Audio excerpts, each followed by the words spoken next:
She didn't hide under the table. She hid beside it, right next to the most dangerous man in the room. Bailey Parker didn't know the man with the tattooed neck and ice-cold stare controlled half the city's underworld. She only knew that the men chasing her through that luxury hotel weren't going to stop until she disappeared forever. She burst through the doors of an underground restaurant, the kind where reservations cost more than lives. Crystal chandeliers, marble floors, silence so thick you could drown in it, and tables filled with men who looked like they'd bought their way out of every sin imaginable. Then she saw him. Kim Tae-yong sat at the far corner table, surrounded by enforcers in black suits. His collar was open just enough to reveal the dragon inked into his throat. His expression? Unreadable. Untouchable. Like he'd already calculated every move in the room before anyone else thought to breathe.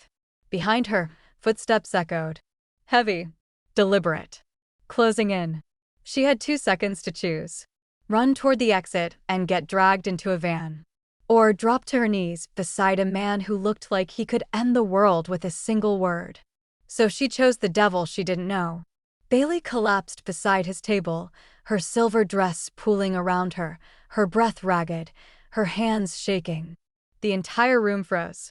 His men reached for their weapons. The kidnappers stopped dead in the doorway, their faces draining of color. And then Tayong looked down at her. One slow glance. No panic. No questions. Just 4 words, delivered with the kind of calm that could stop a war. Don't worry. You're safe now. His arm moved around her shoulders, not gently, but like a claim. Like a declaration. Like he'd just painted a target on anyone foolish enough to come closer. If the idea of escaping predators only to kneel beside a king makes your pulse quicken, you need to hear what happens next. Subscribe to see how this unfolds and comment where you're watching from. I will love to say hello to you just to know how far our story is going. Because the choice Bailey made in that restaurant? It didn't just save her life. It started a war. Bailey's heels clicked against marble as she stumbled through the hotel lobby, her lungs burning. The grand staircase loomed ahead, 18 floors of luxury suites, private lounges, and winding corridors that might offer an escape. Or a dead end. She didn't look back. Couldn't afford to. The evening had started simple enough. A gallery opening in the hotel's west wing. Wine. Art she didn't understand. Polite conversation with strangers who smelled like old money and newer secrets. She'd worn her silver gray dress, the one that made her feel like she belonged in rooms where people didn't ask how much things cost. Then she'd stepped outside for air. And saw the transaction. 2 men in the alley behind the loading dock. A briefcase changing hands. Stacks of bills visible under the streetlight. Nothing that should have concerned her. Nothing she should have watched for more than 3 seconds before walking away. Except one of them had turned. Made eye contact. And smiled. That smile told Bailey everything she needed to know. She'd seen something she wasn't supposed to see. And they weren't going to let her walk away with that knowledge.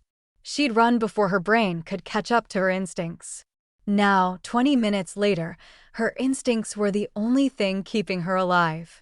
Bailey pushed through the lobby doors and took the stairs 2 at a time, her dress hiking up around her thighs.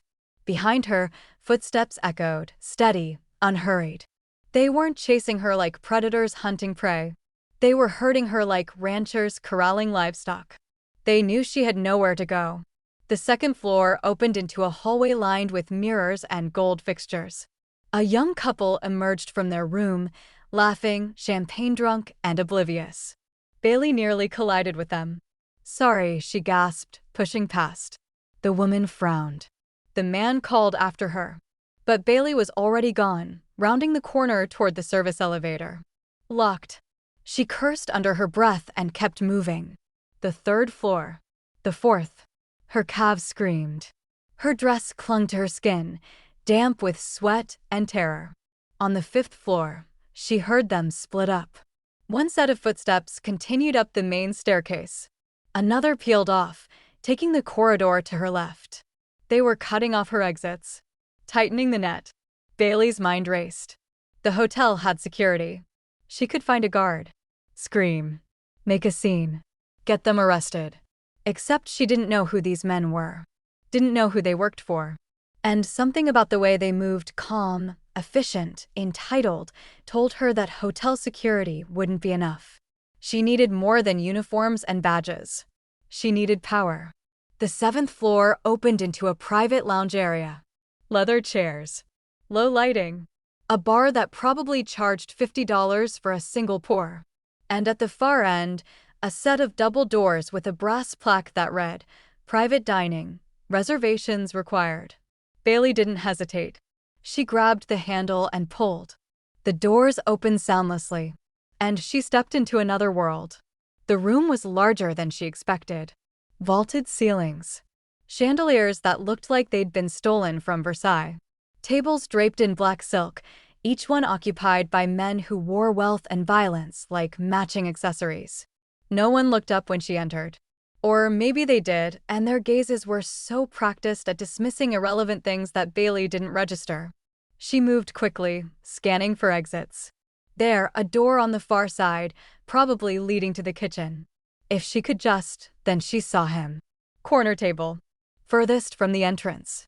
Surrounded by men in black suits whose stillness felt more dangerous than movement. Kim Tae-yong. She didn't know his name yet. Didn't know that he owned half the city's underground economy. Didn't know that the dragon tattoo crawling up his neck was earned in blood, not ink. But she knew power when she saw it. He sat with his back to the wall, one arm draped casually over the chair beside him. His suit was immaculate, black on black, tailored so perfectly it looked like it had been stitched directly onto his body.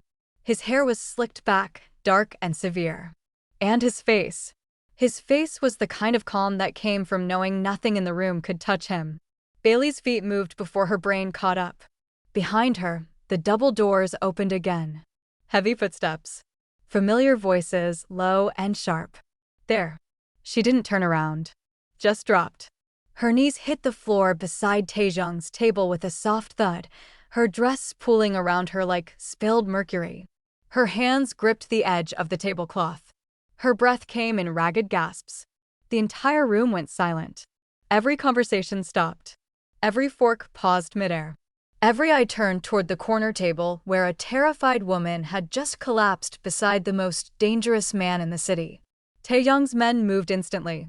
Chairs scraped back. Hands disappeared into jacket pockets. The air thickened with the promise of violence.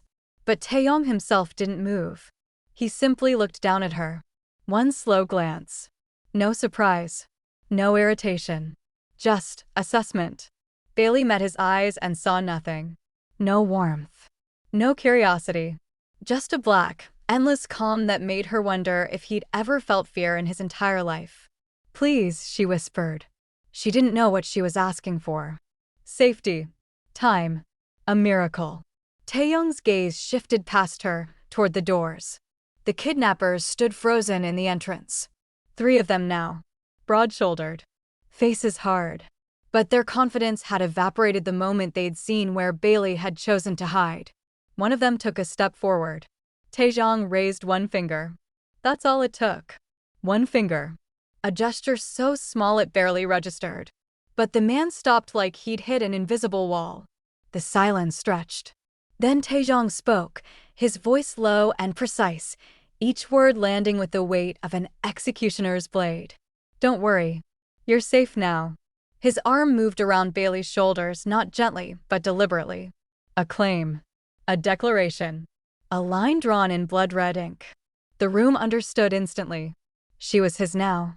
And anyone who touched her would answer to him. The kidnappers exchanged glances. One of them opened his mouth like he wanted to argue. To explain. To negotiate. But the man beside Taeyong, a giant with a scar bisecting his left eyebrow, shook his head once. The message was clear: walk away. Now. While you still can. The kidnappers left. The doors closed behind them with a soft click. And Bailey realized she'd just traded one kind of danger for another. Taeyong's arm remained around her shoulders. Not comforting. Not protective in the way safety was supposed to feel. It felt like ownership. Like she'd just become a piece on a chessboard she didn't know she was playing on. "Stand up," he said quietly. Bailey's legs shook as she rose. Taeyong's hand steadied her, his grip firm but not painful. He guided her into the empty chair beside him, the one his arm had been draped over moments before. Like he'd been saving it. One of his men appeared with a glass of water. Bailey took it with trembling hands and drank without tasting. Tayong turned back to the table, where two other men sat watching with expressions carved from stone. One was older, silver-haired, with eyes that missed nothing. The other was younger, handsome in a way that felt manufactured. "We'll continue this later," Tayong said. It wasn't a suggestion. The two men stood immediately, bowed slightly, and left without a word. Now it was just Bailey, Tayong, and the silent enforcers stationed around the perimeter like statues. "Thank you," Bailey managed. Her voice sounded small. Foreign. Tayong didn't acknowledge the gratitude. He lifted his glass, whiskey, probably older than Bailey, and took a slow sip. "Do you know who I am?" he asked. Bailey shook her head. "Good." He set the glass down with precision. "Do you know who they were?" "No." "Also good." His gaze settled on her, and for the first time, she saw something flicker behind the calm. "Calculation. Tell me what happened." So Bailey did. She told him about the gallery, the alley, the briefcase, the smile, the chase. Taeyong listened without interrupting. When she finished, he was quiet for a long moment. "You saw a handoff," he said finally. "Money for something. Drugs, probably. Or information." He tilted his head slightly. "And they saw you see it." "I didn't mean to. Intention doesn't matter." His voice was flat. Final. "You're a witness. Which makes you a problem." Bailey's stomach dropped. "So what happens now?" "Now." Taeyong leaned back in his chair, studying her like she was a puzzle he'd already solved, but found mildly interesting anyway. "Now you stay close to me. Until I decide what to do with you. I can go to the police now." The word cut through the air like a blade. "You can't." "Why not?" "Because the men who are chasing you?" Taejong's lips curved into something that might have been a smile if it contained any humor. "They work for people who own the police. Going to them would be the same as turning yourself in." Bailey's hands clenched around the water glass. "Then what am I supposed to do?" "You already did it." Taeyong gestured to the chair she was sitting in. "You chose me." The weight of that choice settled over Bailey like a shroud. She'd chosen him. Knelt beside his table. Accepted his protection. And in doing so, she'd stepped into a world she didn't understand. Taeyong signaled to one of his men. "Take her upstairs. The suite on 12. No one gets in or out without my say." The scarred enforcer approached. Bailey looked at Taeyong, her heart hammering. "What's your name?" she asked. He regarded her for a moment, then stood. He was taller than she'd realized. Taller and colder and more absolute. "Kim Tae-yong," he said. "And you just became my responsibility." He walked away without another word, leaving Bailey alone with men whose loyalty was bought in blood. The suite was obscene. Floor-to-ceiling windows overlooking the city. Furniture that cost more than Bailey's annual salary. A bedroom with a bed large enough to sleep 6 people comfortably. The scarred enforcer, whose name, she learned, was Min-jun, stationed himself outside the door. "You can't leave," he said simply. "I'm a prisoner? You're protected. What's the difference?" Min-jun's expression didn't change. "Prisoners don't get suites on the 12th floor." He closed the door. Bailey stood in the center of the living room, her reflection staring back at her from a dozen polished surfaces. Her dress was wrinkled. Her makeup smudged. Her eyes wide with the kind of fear that didn't fade just because the immediate threat had passed. She'd escaped her kidnappers. But she hadn't escaped. She'd just changed owners. The thought made her sick. Bailey collapsed onto the couch and pulled out her phone. Dead. Of course. She'd been running for nearly an hour. The battery had given up before she had. She found a charger in one of the drawers luxury hotels thought of everything and plugged it in. While it powered up, she explored the suite. The bathroom had a tub deep enough to drown in. The closet was stocked with robes and slippers. The minibar was full of liquor she couldn't pronounce. Her phone buzzed to life. 17 missed calls. All from her best friend, Maya. Bailey started to dial her back, then stopped. What would she even say? "Hey, I witnessed a crime, got chased by kidnappers, and now I'm being held in a luxury prison by a mafia boss whose name I learned 5 minutes ago. Yeah, that conversation would go great. She set the phone down and walked to the window. The city sprawled below her, lights twinkling like fallen stars. Somewhere down there, the men who'd chased her were regrouping, planning, reporting to whoever paid them. And somewhere in this hotel, Kim Tae-yong was making decisions about her future without consulting her. Bailey pressed her forehead against the glass. She'd always believed in staying invisible, keeping her head down, not making waves. It had kept her safe for 26 years. But tonight, invisibility had failed her. And now she was visible to the worst possible people. A knock at the door startled her. "Come in," she called, before remembering she was supposed to be locked in. The door opened. But it wasn't Minjun. It was Tayong. He entered without waiting for permission, his presence filling the room in a way that made the massive suite feel suddenly small. He'd removed his jacket.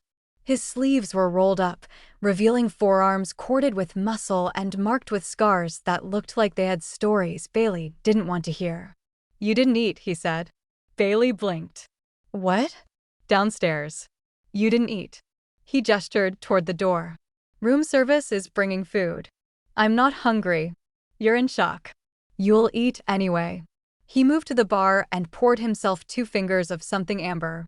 "Sit." It wasn't a suggestion. Bailey sat. Tayong settled into the chair across from her, his posture relaxed, but his eyes sharp. He studied her the way a scientist might study a specimen under glass. "You want to know why I helped you?" he said. "Yes. Because you made a choice. A smart one." He sipped his drink. "You didn't run to security. Didn't scream. Didn't beg the wrong people for help. You assessed the room, found the strongest position, and claimed it. I was desperate. Desperation makes people stupid. You were desperate and smart. That's rare." His gaze didn't waver. "It's also useful." Bailey's stomach tightened. "Useful how?" "I haven't decided yet." A knock interrupted them. Room service. 2 hotel staff members wheeled in a cart laden with enough food to feed a small army. They set it up quickly, professionally, without making eye contact with either Bailey or Taejong. They left. Tayong gestured to the food. "Eat." Bailey's hands shook as she lifted a fork. She didn't taste anything. Just chewed and swallowed mechanically while Taejong watched. "The men who chased you," he said eventually. "They work for the Beck family. Rival organization. They've been moving into territories they don't belong in." "What does that have to do with me?" "You saw their transaction. Which means you're a liability." He set his glass down. "Normally, they'd eliminate you quickly. Clean. Efficient. But you ran into my protection. Which complicates things." "How?" "Because now eliminating you means going through me." Taejong's expression remained neutral, but something dangerous flickered in his eyes. "And no one goes through me without paying a price." Bailey set her fork down. "So what happens now?" "Now, the Beck family has a choice. They can accept that you're under my protection and leave you alone. Or they can push back. Test boundaries. See if I'm willing to go to war over a stranger." "And are you?" Taeyong smiled then. It was the most terrifying thing Bailey had ever seen. "That depends on what you're worth to me." The words hung in the air like a blade. Bailey swallowed hard. "I don't understand." "You will."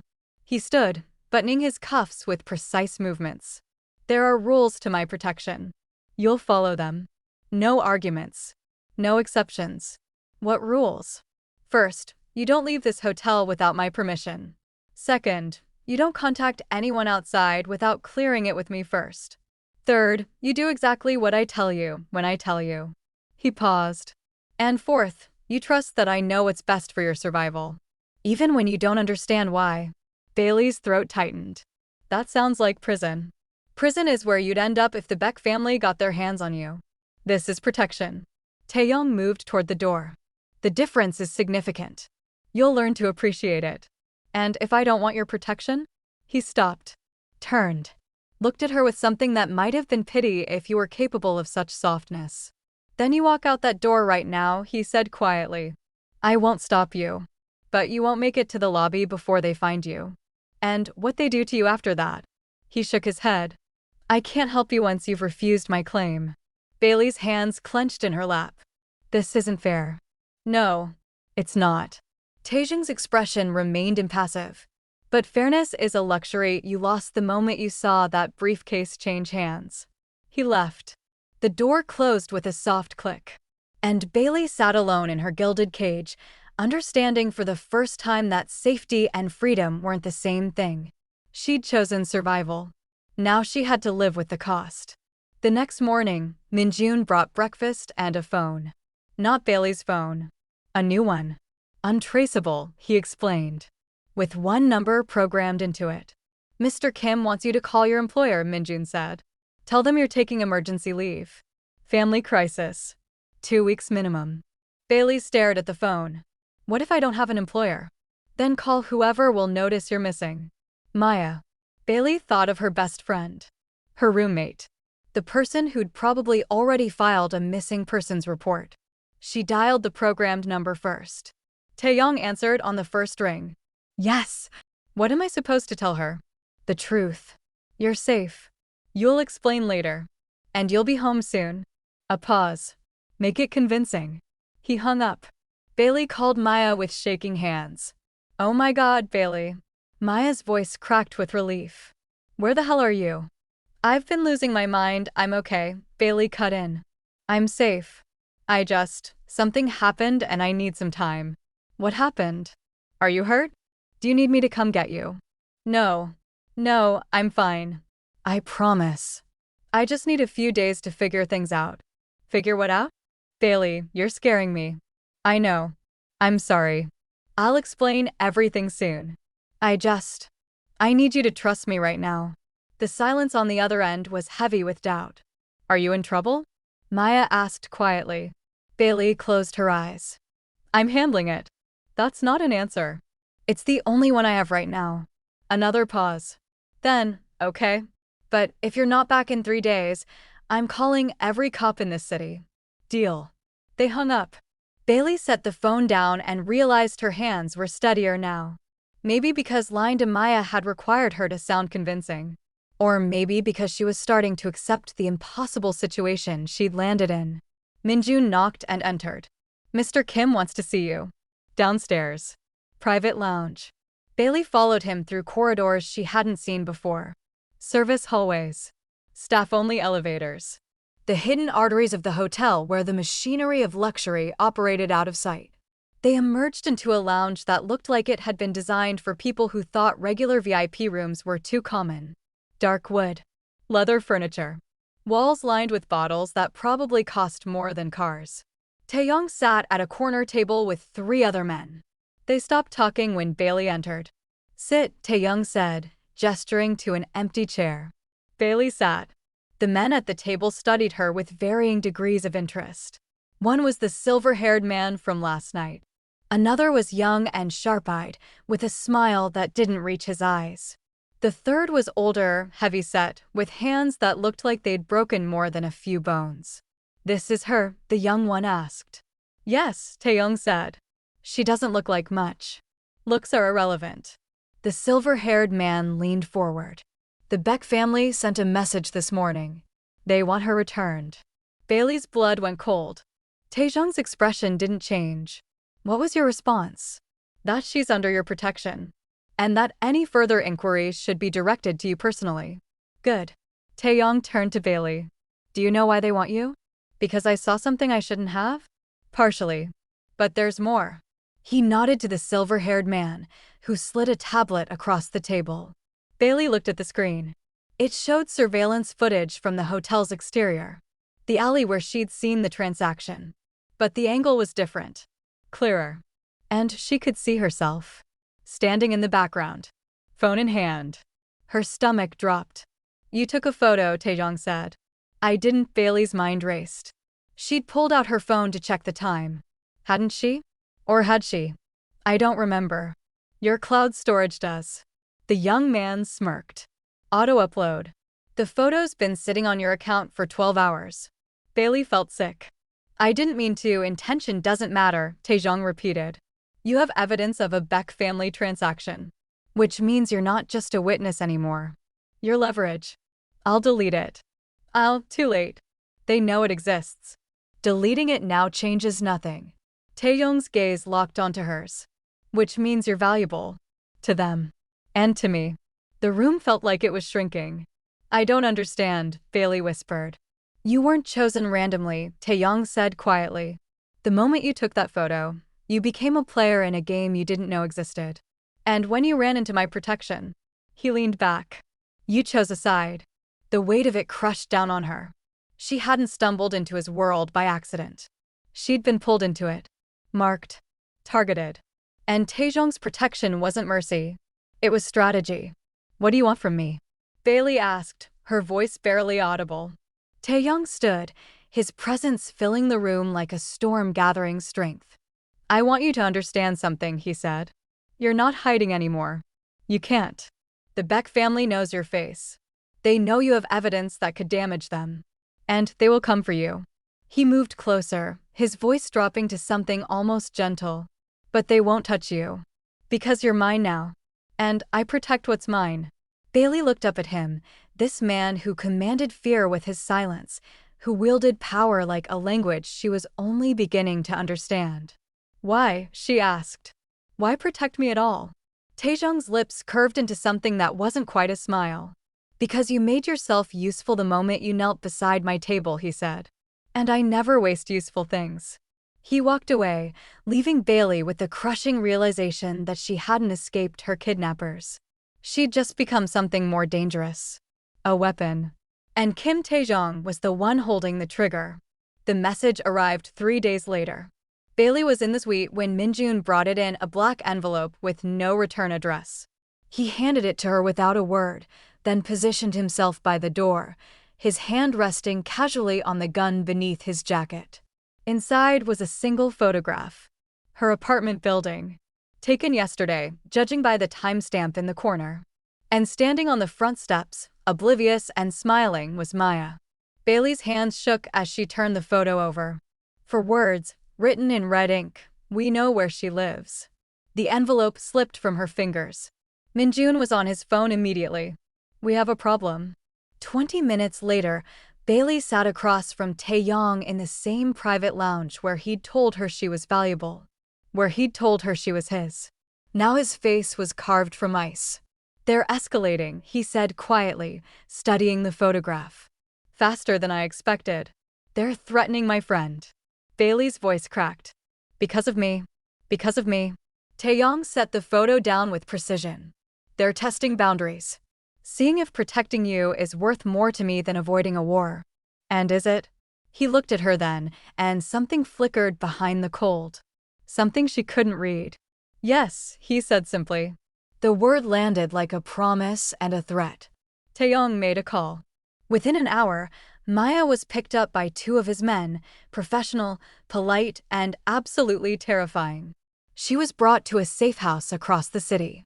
Bailey wasn't allowed to see her. Not yet. Too dangerous, Tayong said. Too many eyes watching. But Maya was alive. Protected. And the Beck family's message had been received. That night, Tayong called a meeting. Bailey wasn't invited, but she heard about it from Minjun, who'd started talking to her more over the past few days. Not friendly exactly, but less like she was a prisoner and more like she was something else. A fixture. A permanent variable in an equation he was getting used to. The families are dividing, Minjun said, leaning against the doorframe of her suite. Something protecting you is smart. Others think it's weakness. What do you think? Bailey asked. Minjun's scarred face remained neutral. I think Mr. Kim doesn't make mistakes. And if he says you're worth protecting, then you are. Even if it starts a war? Wars start for less. He left her with that cold comfort. Bailey stood at the window, watching the city lights blur together. Somewhere out there, Maya was locked in a safe house because Bailey had seen something she shouldn't have. Because Bailey had made a choice that pulled everyone she loved into the crossfire. She pressed her palm against the glass. For the first time since kneeling beside Taejong's table, Bailey didn't feel like prey. She felt like the bait in a trap she didn't understand. The betrayal came from inside. Bailey didn't know his name, only that he was young, ambitious, and one of Taeyong's inner circle. The handsome one who'd smirked at her during that first meeting. The one whose smile never reached his eyes. His name was Jae-sung, and he'd been feeding information to the Baek family for months. Bailey only learned about it because she was in the hallway when Taeyong's office door flew open and Jae-sung was dragged out by two enforcers, his face bloodied, his expensive suit torn. Taeyong followed, his expression colder than Bailey had ever seen. "You sold us out for what?" Taeyong's voice was soft. "Deadly. Money? A promise of territory." Jae-sung spat blood onto the marble floor. "You're weak. Everyone sees it. Protecting some random woman like she matters, she does matter." "Why? Because she took a photo? Because she's got pretty eyes?" Jae-sung laughed, the sound bitter and broken. "You're losing your edge, Hyung. The families smell blood in the water." Taeyong stepped closer, and even from where Bailey stood half-hidden behind a corner, she could feel the temperature drop. "The families smell opportunity," Taeyong said quietly. "And you gave it to them.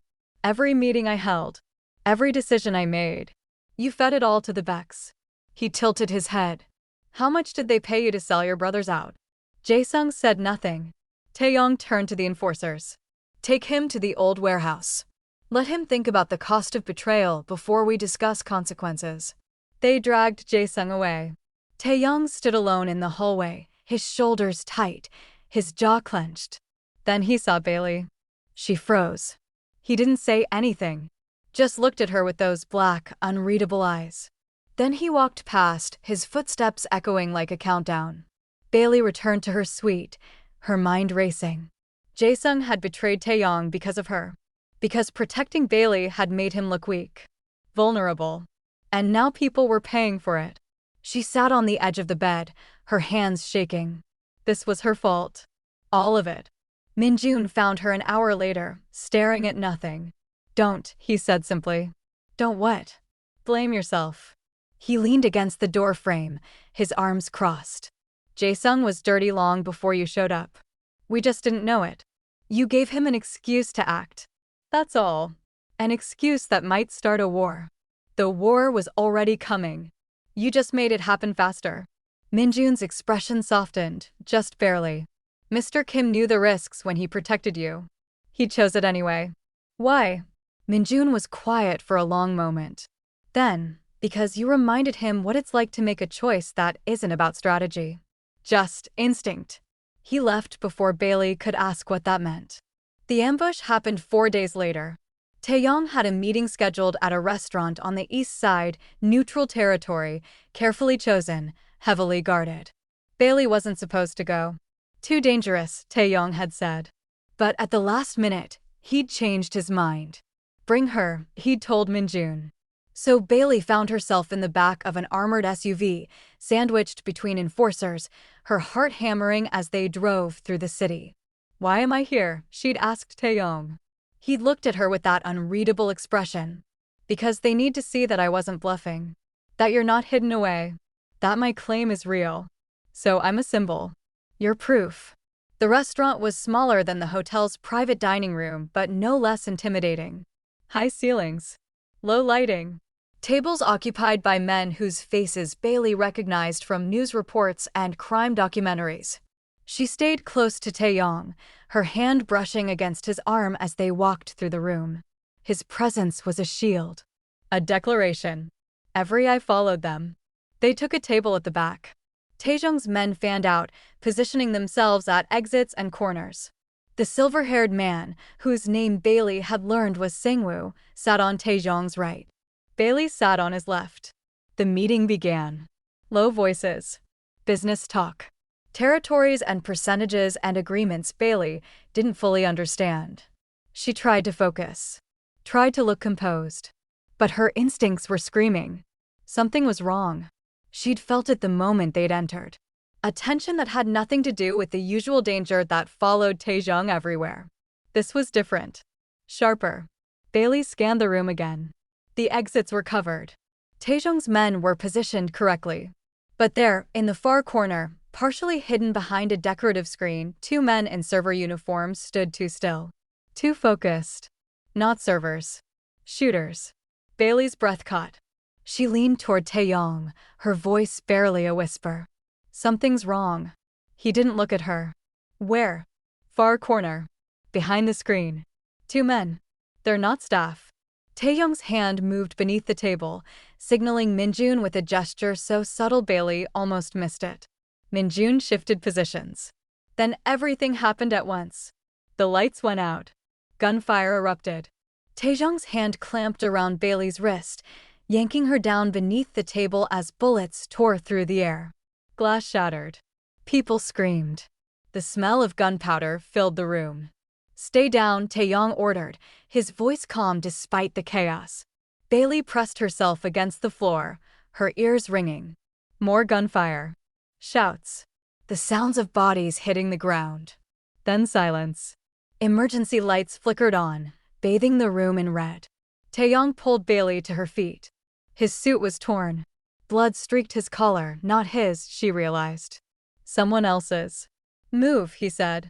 They ran toward the back exit, Minjun and Sangwoo flanking them. But as they reached the corridor, Bailey saw it.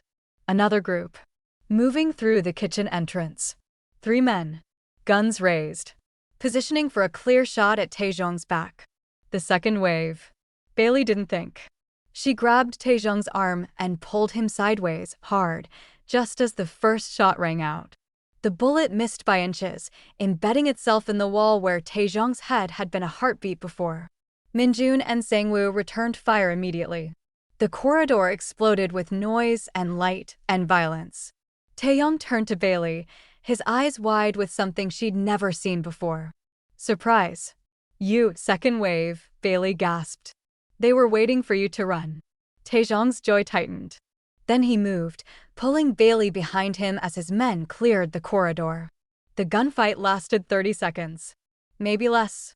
When it ended, 3 bodies lay on the kitchen floor, and Taejong's men were already moving, securing the exits. Out. Now, Taeyong ordered. They made it to the SUV. Doors slammed. Tires screamed against asphalt. Bailey sat in the back seat, her whole body shaking with adrenaline. Blood roared in her ears. Her hands wouldn't stop trembling. Taeyong sat beside her, his face carved from stone. But his hand found hers in the darkness between them. Squeezed once. You saved my life, he said quietly. Bailey looked at him. At this man who'd claimed her protection. Who'd pulled her into a war. Who'd made her valuable when all she'd wanted was to be invisible. You saved mine first, she whispered. Something shifted in his expression. Something almost human. Where even then, he said. But they both knew that wasn't true. The safe house was a fortress disguised as a mansion. High walls. Armed guards. Surveillance cameras on every corner. Taejong's men swept the grounds twice before allowing anyone inside. Bailey collapsed onto a couch in the main room, her legs finally giving out. The adrenaline was wearing off, leaving exhaustion in its wake. Tayong stood by the window, his silhouette dark against the city lights. His jacket was gone. His shirt was torn. But he looked as composed as ever. The Beck family orchestrated it, Sangwoo reported, entering with a tablet. They used Jae-sung's information to plan the ambush. Knew our routes. Our timing. Everything. Jae-sung talks yet? Taeyong asked. Extensively. Once we explained the alternative. Taejong's expression didn't change. And the men who attacked? Beck foot soldiers. No one significant. Sangwoo paused. But the message is clear. They're not backing down. Neither am I. Sangwoo nodded and left. Taeyong turned to Bailey. You should rest. I'm fine. You're shaking. Bailey looked down at her hands. He was right. She clenched them into fists, trying to force the trembling to stop. Taeyong moved closer, his presence filling her vision. He crouched in front of her, bringing himself to eye level. You didn't have to do that, he said quietly. You could have run when the shooting started. Hidden. Saved yourself. And let you die? I'm not your responsibility. Neither was I yours. Bailey met his gaze. But you protected me anyway. Taeyong was silent for a long moment. Then he reached out and tucked a strand of hair behind her ear. The gesture was so gentle it made Bailey's breath catch. "You're not hiding anymore," he said. "No," Bailey agreed. "I'm not. The Beck family will come harder now. They know you're not just leverage. You're—" He paused, searching for words. "You're something else." "What?" "Dangerous." His lips curved into something that might have been a smile. In the best possible way. Bailey didn't know what to say to that. Tayong stood, his hand lingering on her shoulder for just a moment. "Get some rest. Tomorrow, we end this." He walked away, leaving Bailey alone with the weight of what she'd become. The next morning, Tayong called a meeting. Not in a private lounge or hidden room. In the main hall of the hotel where Bailey had first crashed into his world. The same restaurant where she'd knelt beside his table and changed everything. This time, she didn't kneel. She stood beside him. The room was packed. Representatives from every major family in the city. Enforcers lining the walls.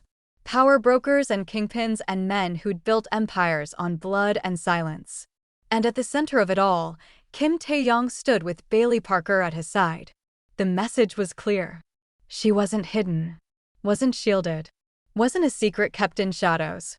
She was his. Openly. Undeniably. And anyone who touched her would burn. Tayong spoke with the kind of calm that made grown men flinch. "The Beck family orchestrated an ambush," he said, his voice carrying through the silent room. "They used information sold by a traitor. They targeted me. And they failed." He let the words sink in. "They failed because the woman they tried to use as leverage saved my life instead. Because she chose loyalty over fear. Because she understood what some of you still don't." He turned, looking at each face in the room. Power isn't just about territory. Or money. Or fear. It's about the people you protect. The lines you draw. The wars you're willing to fight when those lines are crossed. Taeyong's hand moved to the small of Bailey's back. "Not possessive. Protective. Bailey Parker is under my protection. Anyone who threatens her, threatens me. Anyone who touches her, answers to me. And if the Beck family wants to test that claim again." His expression went cold. "I'll burn their empire to the ground." The room stayed silent. Then, one by one, the families nodded.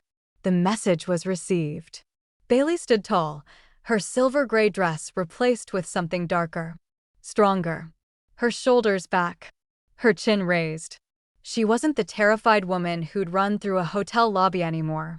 She was the woman who'd knelt beside a king and earned her place standing beside him.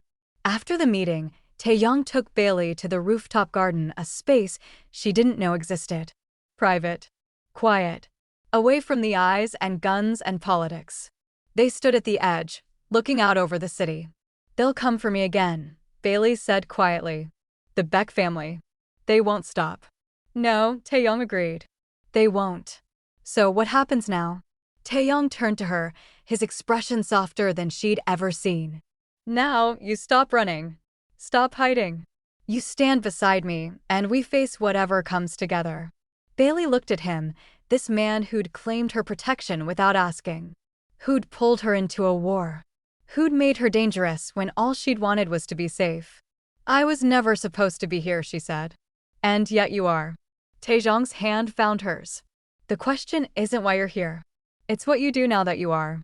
Bailey thought about Maya, safe in a protected house. About the photo that had started everything. About the choice she'd made to kneel beside a stranger's table instead of running toward uncertain death. She'd spent her whole life trying to be invisible. Maybe it was time to be seen. "I stay," Bailey said firmly. "I stand with you." And when they come again, she met Taeyong's eyes. "We make them regret it." Taeyong smiled then. A real smile.